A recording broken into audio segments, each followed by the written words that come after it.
All right, it's time for Elon's tweets of the week. We got quite a few here. Steve Jertson said, looking up to the skies with open eyes, went to the HQ and set up a Starlink terminal that connected to the satellites orbiting overhead. Simplest out-of-the-box experience imaginable. Can't wait to upgrade my broadband later this year. Now, keep in mind he is an investor. Elon said it will get even simpler. Just 2 instructions for Starlink, plug in and point at sky, can be done in either order. Michael Nardone said, just curious what the latency is on this. Will I be able to play games like Warzone, Fortnite, or NBA 2K? Thanks. Elon said, around 20 milliseconds. It's designed to run real-time competitive video games. Version 2, which is at a lower altitude, could be as low as 8 millisecond latency. Whew. I mean, I remember playing the original Call of Duty, like the World War II Call of Duty, and the ping times were like 250 milliseconds. And it broke all the time. Matty Rogers said, I've had my 3 for about 4 months and literally have nothing negative to say about it. A fun feature would be to have other Teslas on the road show up as such on the driving visualizations. And Elon said, we could probably make a fun punch-click buggy game with extra points for rare Teslas. So basically, how you see a Volkswagen Beetle and you go punch buggy and then you hit your sister. This would be, apparently you'd click, so it'd be a little less violent, which I'm all for. Sounds great.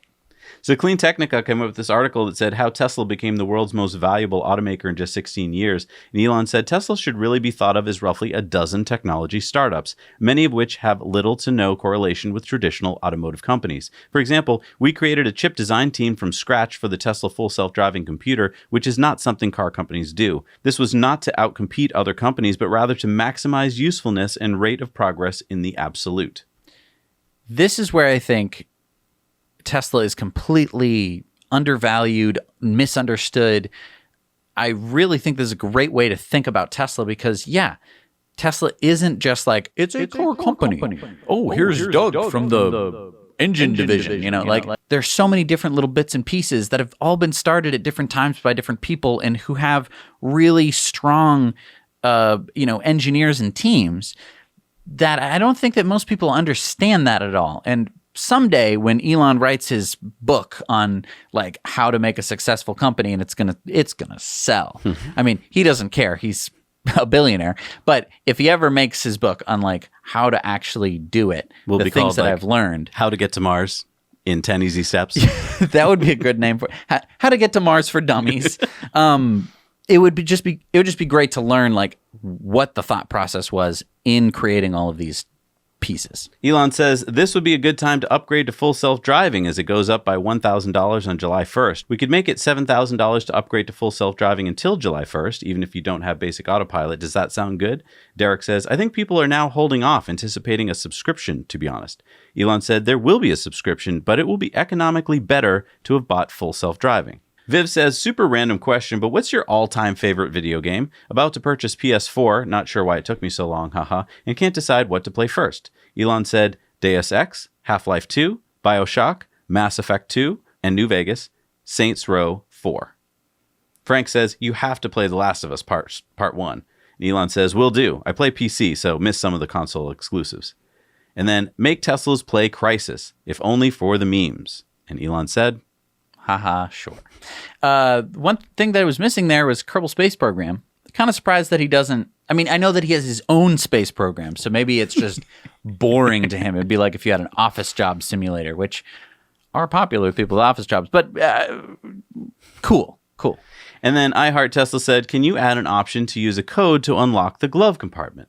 And Elon said, sure. So this is if you're hiding valuables in your glove compartment.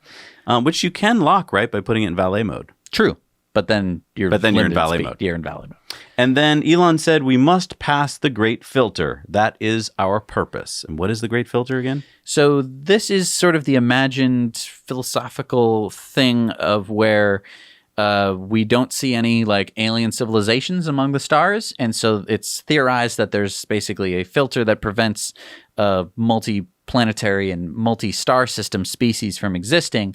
And if we can beat that filter, whether it be us destroying ourselves or space coming and blowing us up with asteroids, if we can get past that we would be past the great filter. I think we haven't sold this to Americans yet. If we sold this as a competition with the rest of the universe, if we said, hey, look, let's be the first to get off the planet, the rest of the universe is trying to beat us, I think we'd be like, oh, what? Right.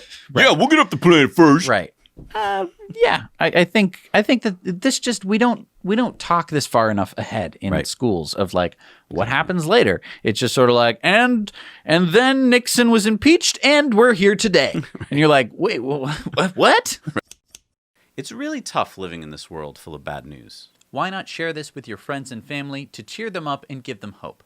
Sharing this clip is easy. That's why we made them. Short and to the point. Just hit the share button below, copy the link into your emails or social media posts, and thanks. Now you know.